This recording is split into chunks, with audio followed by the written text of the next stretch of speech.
une balade en péniche, on s'arrête et on fait un meeting à chaque escale. À la première partie du voyage, il y avait les associations des quartiers populaires avec moi. Bonjour Marie-Bonne. J'ai connu du monde quand même, hein. Je sors le dimanche.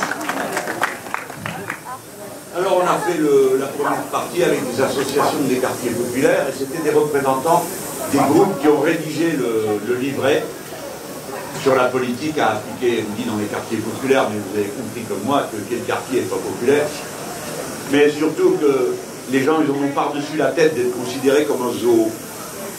Alors en France, il y aurait la France et les quartiers populaires. Et les quartiers populaires, on leur parle toujours mal. Et on parle toujours mal. Même ceux qui croient qu'ils sont en train de dire du bien, disent du mal. Par exemple, celui qui a dit, eh ben moi, plutôt que de vendre du shit, je vous propose de faire Uber. D'abord, lui, il prend les gens pour des imbéciles, parce que maintenant, les gens, ils ont compris que Uber, c'est une arnaque. C'est une arnaque pour ceux qui bossent, genre Uber. Au départ, ils y vont le cœur gros comme ça. Ils ont envie de bosser, ils disent, je vais gagner honnêtement ma vie, j'ai un plan. On m'a expliqué que si je fais des heures, alors je pourrais payer la voiture, etc. Enfin bon, vous connaissez tout ça. Et puis après, ils travaillent, et ils s'aperçoivent qu'ils n'ont pas de droits sociaux, qu'ils sont surexploités, qu'ils travaillent quasiment en dessous du SMIC. Et alors, ils ne sont pas seulement révoltés, ils sont écœurés et démoralisés parce qu'ils ont cru bien faire, parce que pendant quelques jours, quelques semaines, ça y est, ils se sont vus sortis d'affaires, en train d'organiser leur vie différemment. Et tout ça, patatras, hein, on les a trompés. Donc celui qui dit « je vous propose de faire ça », déjà il propose aux gens d'être trompés. Et cette bande-là, déjà à l'Assemblée nationale, ils ont joué un sale tour aux gens. Ils ont mis dans un amendement que c'était interdit d'obtenir la requalification. Vous savez, vous travaillez pour une plateforme Uber, mais c'est toujours le même qui vous embauche. Donc on dit, bah je suis son employé, non? Puisque c'est lui qui me fait travailler. Donc je demande que mon contrat soit transformé en un contrat de travail avec Uber.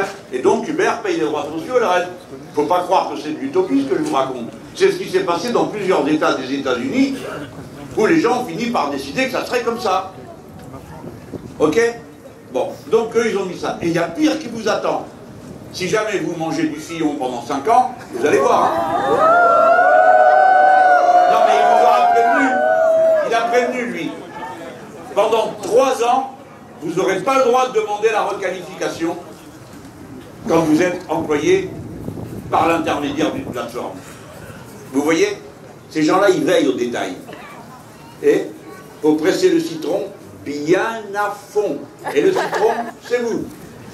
Voilà ce que ces gens-là ont dans la tête. Je reviens à mes quartiers populaires. Alors, bon, pour Uber, on a compris, mais pour le shit, qu'est-ce qu'ils se figurent? Qu'est-ce qu'ils croient? Ils croient quoi? Que nos gosses, c'est tout ce qu'ils ont envie de faire, vendre du shit? Que tous nos gosses vendent du shit? Pour qui ils se prennent? Ils ne savent pas que les familles se sont saignées aux 80 pour que les enfants fassent des études? Ils ne savent pas que les gosses à l'école, ils réussissent? Et que la pire rage qu'ils ont, c'est qu'une fois qu'ils ont réussi, qu'ils ont les diplômes, alors on les discrimine à cause de la couleur de leur peau ou à cause du quartier où ils habitent. C'est ça qui met la rage. Ah oui, c'est ça qu'il faut qu'on change. Et moi j'ai dit tout à l'heure aux jeunes, parce que, qu'est-ce que vous voulez que je lui réponde? Quand il me dit, ils ont ouvert des bureaux, ils ont ouvert toutes sortes de choses, et il n'y en a pas un d'entre nous qui a embauché. Pourquoi? On a eu le bac, on a fait les études, on a le DUT, pourquoi ils ne nous prennent pas nous? Parce qu'on habite là? Qu'est-ce que j'allais répondre? Je lui ai dit, écoute, contre la discrimination, il n'y a qu'une chose à faire. Plus il y a de travail, et plus vous verrez qu'ils auront besoin de tout le monde. Ils vous cireront les pompes pour que vous veniez bosser chez eux. Ça se passera comme ça, si nous remettons en route la machine.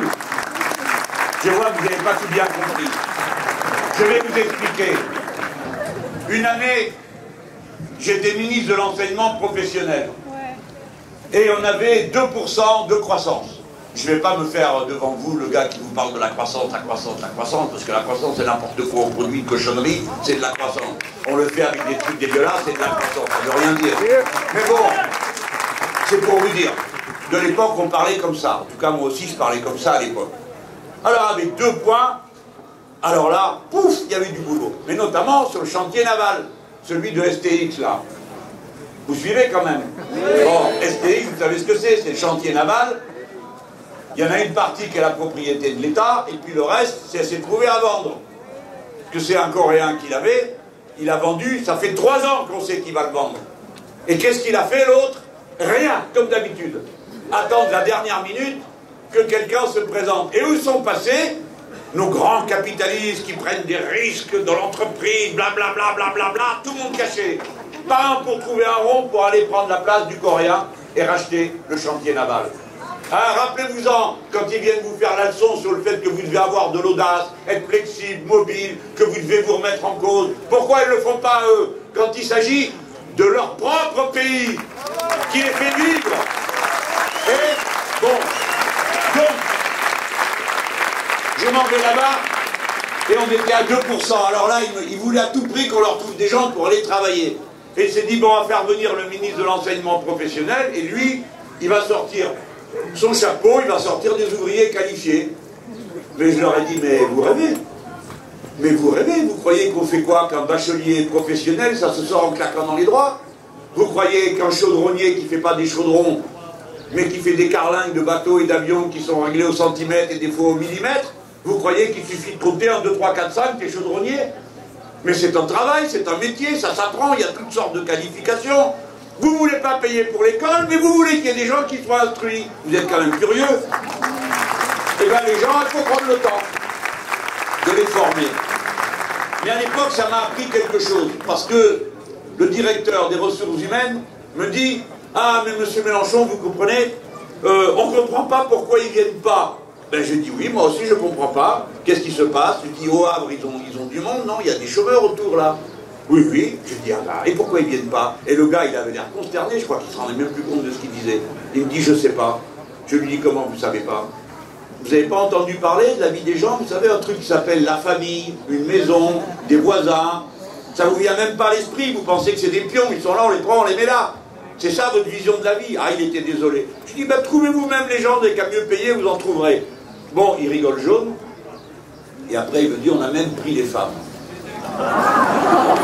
Alors là, tout est perdu. Vous voyez? Je vous raconte tout ça pour vous dire, à cette époque-là, ils couraient après les gens un par un pour les amener sur le chantier naval. Ne croyez pas qu'un chantier naval, c'est juste des coques de bateau. Hein.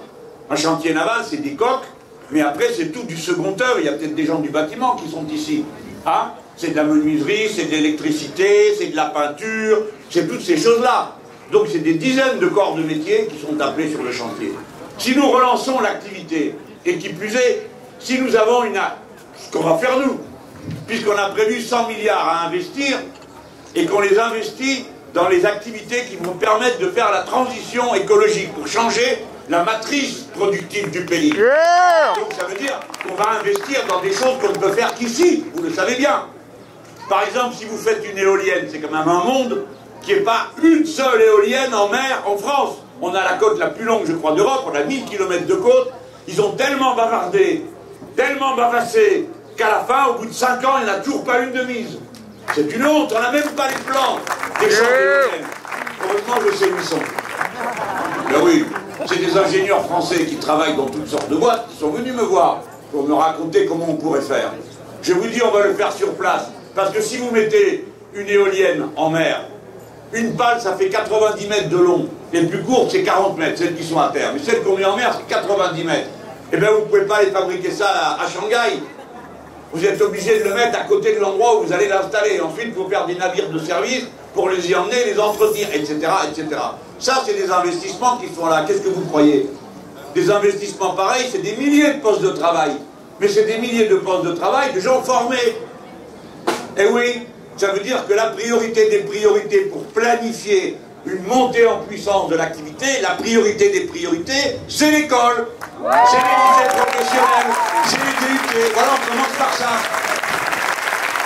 Les gens, il y a beaucoup de travail à faire. Vous autres tous, vous êtes d'accord pour dire la transition écologique et tout. Et il y en a peut-être parmi vous qui continuent à croire, j'espère que non, mais pas ici, qui croient que quand on parle de la transition écologique, c'est une manière de dire aux gens qui vont aller vivre dans les cavernes avec des bougies. Mais qu'ils y aillent eux, aucun d'entre nous a l'intention d'y aller. On sait très bien qu'au contraire, la transition écologique, c'est une élévation du niveau technique. C'est pas la technique qui va tout régler, mais on en a besoin. Et donc tout ça, ça doit se préparer. Et ça doit se préparer, je l'ai dit il y a un instant, avec les écoles, puis la volonté de tout le monde, parce que tout le monde va devoir s'y mettre. Donc je reviens à mon jeune là, et je lui dis, tu verras, dès lors qu'on aura remis des gens au travail, parce que l'activité aura redémarré, vous allez voir, ils vous cireront les chaussures pour que vous alliez bosser sur leur chantier. Je l'ai vu de mes yeux vus, et je sais que ça se passera comme ça. Alors nous éradiquerons la discrimination. Alors nous éradiquerons